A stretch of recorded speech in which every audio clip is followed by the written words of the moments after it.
Hello everyone and welcome to our first Let's Review.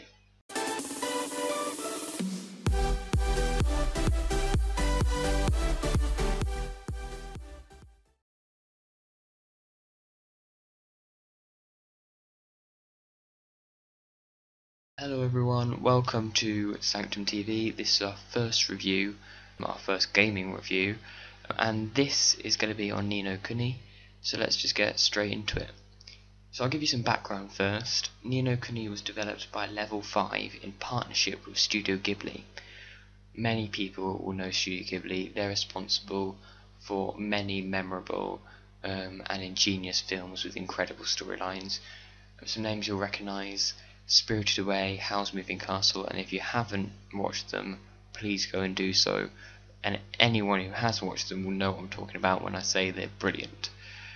So this story of this game follows a young boy called Oliver. Oliver's our protagonist, and he goes on a journey because of the loss of his mum.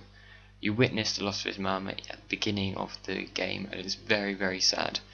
And I think it's because of that you kind of move along with the character throughout the story.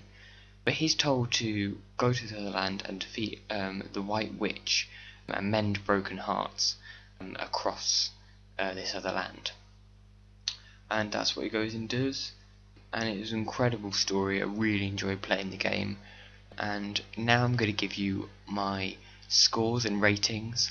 I'll be doing it on story complexity, how complex the story was, story's grip, how gripping it was, character and the quality of the character, gameplay and how it worked with the story, and then overall I'll give my view. If you don't agree, please just put it in the comments.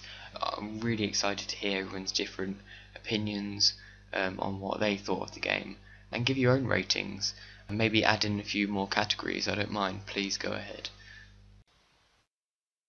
Okay, so on to the ratings. So to start off with, story complexity, I was really happy with how complex the story was. It worked really, really well. I gave it a 3. I was really happy with it being a 3. And 3 is pretty much where you want it to be for a game. You don't want it to be too complex that you can't really follow along, but at the same time you don't want it to lack depth. So I was happy to be able to award it that. Story's grip. I gave the story a 5. It was really gripping. Every time you defeated a boss, you would unlock another bit of story, and you want to keep on going along and finish it, find out what happens. Does he save his mum? Do things work out for the best? So that was really good. A lot of the story's grip was thanks to the characters, and for the quality of the characters, I give a rating of 4. I thought the characters were really, really good. They worked very well. Didn't think there was anything that I can say really against them. They were very vivid and very varied. Being very varied was very key. You don't want to have the same character. And Oliver wasn't like your normal protagonist. He was caring and tough when he needed to be. So I thought he was a really good main character. Gameplay. So for the gameplay, I rated it a 4. I thought it worked really well with the story. You didn't go too long amounts of time without unlocking the next bit of story that you forget what's happened before.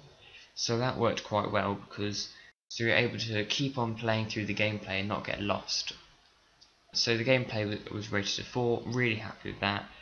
So overall, the quality of the game, I rated it a 9 out of 10.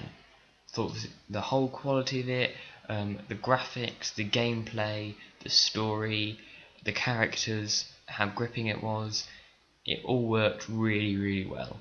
I mean, in theory I would have liked there to be more characters spread out across the gameplay, so you encounter more characters along the way, which you did do, but you encountered many of your characters very early on, and I would have liked them to be a bit more spread out, so there's more to look forward to. I felt like the switching between characters was annoying at times. Some characters are completely useless, whereas you'd mostly stay as Oliver all the time because Oliver seemed to be the strongest since you had it from the beginning. But all the characters played their part, and as a whole the gameplay was quite good, but not quite good enough to get the 5 out of the 5. Okay, so that was my ratings and scores.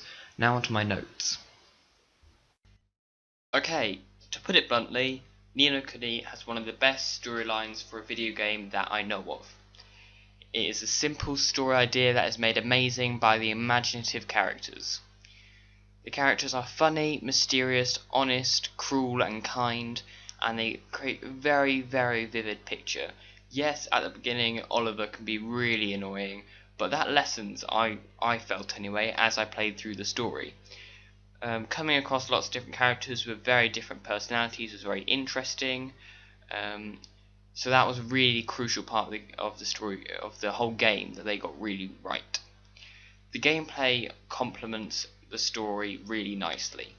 This was another key thing that was executed brilliantly. There wasn't large gaps, so with some story related games you play, there's a story segment and there's loads of outside gameplay and then another story segment. But by that time you've forgotten what's happened before. This wasn't like that.